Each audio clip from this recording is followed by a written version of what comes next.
या देवी सर्वभूतेषु मां शक्तिरूपेण संस्थिता नमस्तस्यै नमस्तस्यै नमस्तस्यै नमो नमः। ओम दुंग दुर्गाय नमः।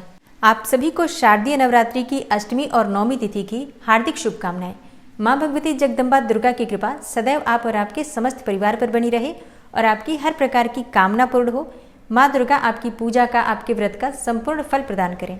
इसी मंगल कामना के साथ आज की वीडियो का प्रारंभ करते हैं। दोस्तों, नवरात्रि के 9 दिनों में मां भगवती दुर्गा की हम पूरे सच्चे मन से आराधना करते हैं, पूजा करते हैं, व्रत धारण करते हैं, अखंड दीपक प्रज्वलित करते हैं और 9 दिनों तक मंत्रों का जप करते हैं। चौकी अपने घर में स्थापित करके विधि विधान से जब हम मां का आवाहन करके नवरात्रि के 9 दिनों तक आराधना करते हैं तो मां दुर्गा प्रसन्न होकर हमें मनचाहा वरदान देती हैं। तो जिस प्रकार से पहले दिन हम कलश की स्थापना करते हैं बहुत विधि विधान से और पूरी सावधानी के साथ, उसी प्रकार से जब नवरात्रि समापन की तरफ होती है तो अंतिम दिन कलश का विसर्जन करना सही तरीके से अत्यंत आवश्यक होता है। मतलब अगर हम पूजा सही तरीके से कर रहे हैं लेकिन कलश का विसर्जन ठीक तरीके से नहीं करते हैं तो हमारी की गई पूजा का संपूर्ण फल हमें नहीं मिलता। इसलिए प्रयास करना चाहिए नवरात्रि में जब हम विसर्जन करते हैं तो बहुत सावधानियां रखें, क्योंकि कहते हैं ना, जब अंत भला तो सब भला। मतलब अगर आप नवरात्रि के अंतिम दिन विसर्जन वाले दिन विसर्जन की विधि सही तरीके से करते हैं तो नवरात्रि के बीच में छोटी मोटी गलतियां भी हो जाती हैं, जो कि सबसे ही होती हैं, हर घर में होती हैं। मनुष्य हैं तो जाने अनजाने बहुत सारी गलतियां हमसे हो जाती हैं और नवरात्रि के अंतिम दिन की पूजा से माँ उन सभी गलतियों को क्षमा कर देती हैं। इसलिए नवरात्रि में जब हम कलश का विसर्जन करते हैं तो बहुत सारी बातों का ध्यान रखना चाहिए। और बहुत सारे प्रश्न आप लोगों के आ भी रहे हैं कि नवरात्रि में कलश का विसर्जन हम किस प्रकार से करें, चौकी पर रखी हुई चीज़ों का क्या करना है, किस प्रकार से चौकी पर रखी हुई चीज़ें जैसे कि लाल कपड़ा जो हम बिछाते हैं, कलश जो हमने स्थापित किया है या फिर नारियल जो हम कलश के ऊपर रखते हैं, इन सभी चीज़ों का क्या करना चाहिए। कलश में रखे हुए जल का क्या करें। जो हम 9 दिनों तक पूजा आराधना करते हैं, पूजा की सामग्री अर्पित करते हैं, उपाय करते हैं तो उपाय की भी जो सामग्री होती है या फिर सुहाग की सामग्री होती है, ज्वारे बोते हैं, पान के पत्ते, फूल, सुपारी, ये सभी चीज़ें जैसे कि नवग्रह मंडल या फिर षोडश मातृका आपने चौकी पर बना रखा है, तो इन सभी चीज़ों का करना क्या चाहिए, किन चीज़ों का हम प्रयोग कर सकते हैं, किन चीज़ों का दान करना चाहिए और कौन सी चीज़ें विसर्जित करनी चाहिए। और हाँ, विसर्जन की विधि क्या होगी, इसके अलावा शुभ मुहूर्त क्या है विसर्जन का। कलश का विसर्जन हमें किस दिन करना है, अष्टमी तिथि के दिन, नौमी तिथि के दिन या फिर दशमी तिथि के दिन, ये सभी जानकारी आपको आज की वीडियो में मैं शेयर करने वाली हूँ। तो वीडियो बहुत महत्वपूर्ण है, पूरा ज़रूर देख लीजिए, क्योंकि आपके बहुत सारे प्रश्नों के उत्तर आपको इसी वीडियो में मिल जाएंगे। अच्छी लगे वीडियो तो लाइक भी ज़रूर कीजिए, क्योंकि देखिए आपके लाइक्स, आपके कमेंट्स मेरे लिए बहुत महत्वपूर्ण हैं। यही एकमात्र जरिया है जिनसे मुझे पता चलता है कि आपको ये वीडियो अच्छी लगती हैं और आपके लिए ये वीडियो उपयोगी है। तो अगर वीडियो अच्छी लगे तो लाइक तो ज़रूर ही किया करें। तो सबसे पहले जानते हैं अष्टमी और नौमी तिथि के शुभ मुहूर्त के बारे में।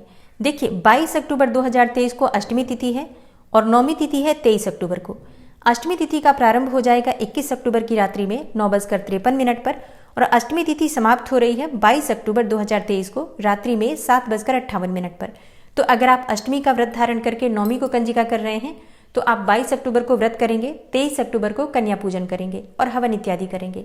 और अगर आप अष्टमी के दिन कन्या पूजन करते हैं तब तो आप सप्तमी तिथि के दिन व्रत धारण करके और अष्टमी को कन्या पूजन, हवन इत्यादि कर सकते हैं। आश्विन मास के शुक्ल पक्ष की नौमी तिथि प्रारंभ हो रही है 22 अक्टूबर की रात्रि में 7:58 पर और समाप्त होगी 23 अक्टूबर को शाम को 5:44 पर। तो आश्विन मास की दुर्गा अष्टमी 22 अक्टूबर को है, 23 अक्टूबर को महानवमी है, जिसे कि माँ सिद्धिदात्री का दिन माना जाता है। माँ सिद्धिदात्री की पूजा अत्यंत आवश्यक है, इस बात का ध्यान रखिए। आप कन्या पूजन चाहे अष्टमी के दिन करते हैं या फिर नौमी के दिन करते हैं, लेकिन माँ सिद्धिदात्री की पूजा अगर आप नहीं करते हैं तो ऐसे में आपको आपकी संपूर्ण नवरात्रि का फल नहीं मिलता है। क्योंकि नवरात्रि की पूजा से जो सिद्धि प्राप्त होती है, मंत्र जप की जो सिद्धि है या फिर व्रत की जो सिद्धि है, मतलब कार्य सिद्धि का वरदान जो है वो माँ सिद्धिदात्री की कृपा से ही मिलेगा। तो संपूर्ण सिद्धियां प्रदान करने वाली माँ सिद्धिदात्री हैं, इसलिए नवरात्रि में नौमी तिथि की पूजा अत्यंत आवश्यक है। आप चाहे अष्टमी के दिन कन्या पूजन करते हैं तब भी आपको नौमी तक अपनी जो चौकी है वो संभाल कर रखना है। उसी प्रकार से वहां पर पूजा आपको नौमी तिथि के दिन भी करना है, जिस प्रकार से आपने पूरी नवरात्रि में किया है। और अब जैसे आप लोगों के प्रश्न आ रहे हैं कि कन्या पूजन किस दिन करना चाहिए, अष्टमी को या फिर नौमी को, तो देखिए कन्या पूजन जिस दिन आपके परिवार में होता है, मतलब हर परिवार की अपनी परंपरा है, आप देख लीजिए। आपके यहाँ अष्टमी के दिन कन्या पूजन होता है, आप अष्टमी के दिन कन्या पूजन कर सकते हैं। नौमी के दिन होता है तो नौमी के दिन कर सकते हैं। तो ये पूरी तरह से आपके अपने घर की जो रीति रिवाज है उसके अनुसार आपको करना पड़ेगा। और हाँ, नवरात्रि का पारण कब करें? देखिए, नवरात्रि पारण का जो शुभ मुहूर्त है 24 अक्टूबर 2023 को सुबह 6:27 के बाद है। मतलब 24 अक्टूबर को सूर्योदय काल के बाद आप अपना व्रत खोल सकते हैं, व्रत का पारण कर सकते हैं। और 24 अक्टूबर को दशमी तिथि है। तो बहुत से भक्त हैं जिनके प्रश्न आ रहे हैं कि क्या हम नौमी तिथि को अपना व्रत खोल सकते हैं। देखिए, नौमी तिथि को भी आप अपना व्रत खोल सकते हैं। जैसे कि नौमी तिथि के दिन आप हवन करेंगे, कन्या पूजन करेंगे, माँ सिद्धिदात्री की पूजा आप सुबह कर लेंगे। तो आप अपनी पूरी पूजा पूर्ण करने के बाद मंत्र जप इत्यादि अगर आप कर रहे हैं तो अपने मंत्रों की संख्या, निर्धारित संख्या पूरी करने के बाद हवन करते हैं, कन्या पूजन करते हैं। उसके बाद आप चाहें तो अपना व्रत नौमी तिथि के दिन भी खोल सकते हैं, कोई समस्या नहीं है।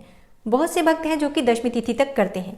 लेकिन देखिए, ये भी स्थान विशेष के अनुसार होता है। कई स्थानों पर दशमी तिथि के दिन किया जाता है पारण, कई स्थानों पर नौमी तिथि के दिन या अष्टमी तिथि के दिन किया जाता है।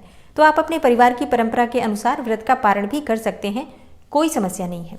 हाँ, इतना ध्यान जरूर रखिए कि आपको पूजा नौमी तिथि तक करना है। माँ सिद्धिदात्री की पूजा के बाद ही आपकी पूजा का संपूर्ण फल प्राप्त होगा। तो अगर आप व्रत का पारण अष्टमी के दिन भी कर रहे हैं तो भी कोई बात नहीं, लेकिन अपनी चौकी पर माँ की स्थापना जो आपने कर रखी है या फिर अखंड दीपक आपने प्रज्वलित कर रखा है, तो इसे आपको ठंडा नहीं करना है, चौकी नहीं हटानी है। चौकी आप नौमी तिथि तक रखिए और नौमी तिथि पर माँ सिद्धिदात्री की पूजा कर लीजिए। उसके बाद जो कलश विसर्जन का शुभ मुहूर्त है, उसी शुभ मुहूर्त में आपको चौकी हटानी है। इस बात का आपको ध्यान रखना है।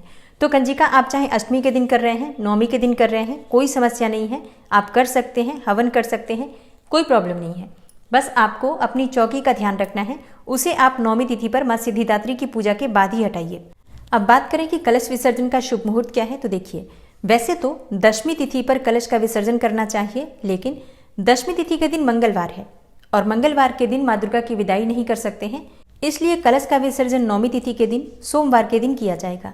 और कलश विसर्जन का शुभ मुहूर्त होगा सोमवार को दोपहर में 2 बजे से लेकर दोपहर में 3:30 तक। इसी शुभ मुहूर्त में आपको कलश का विसर्जन करना है।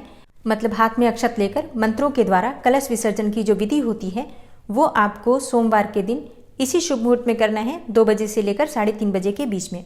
और हाँ, अगर आपने अपने घर में मिट्टी की मूर्ति स्थापित की है, जैसे कि बहुत से भक्त हैं जो कि मिट्टी का विग्रह स्थापित करते हैं माँ दुर्गा का, और उस विग्रह का पूजा के बाद, नवरात्रि के बाद जल विसर्जन करते हैं, जल प्रवाह करते हैं, ऐसे में उन भक्तों को ध्यान देना है कि विसर्जन की जो विधि है वो तो बिल्कुल उसी दिन होगी, 23 अक्टूबर को ही, लेकिन जो जल प्रवाह करना है आपको वो 25 अक्टूबर को करना है। 24 अक्टूबर को जल प्रवाह नहीं किया जाएगा, मतलब विग्रह का विसर्जन नहीं होगा, इस बात का ध्यान रखिए।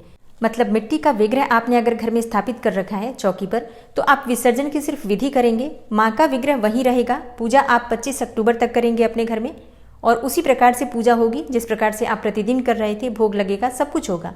25 अक्टूबर को सुबह पूजा करने के बाद आप जल प्रवाह कर सकते हैं, लेकिन अक्षत, पुष्प इत्यादि लेकर जो मंत्रोच्चारण के द्वारा विसर्जन की विधि होती है वो आपको 23 अक्टूबर को दोपहर में कर लेना है।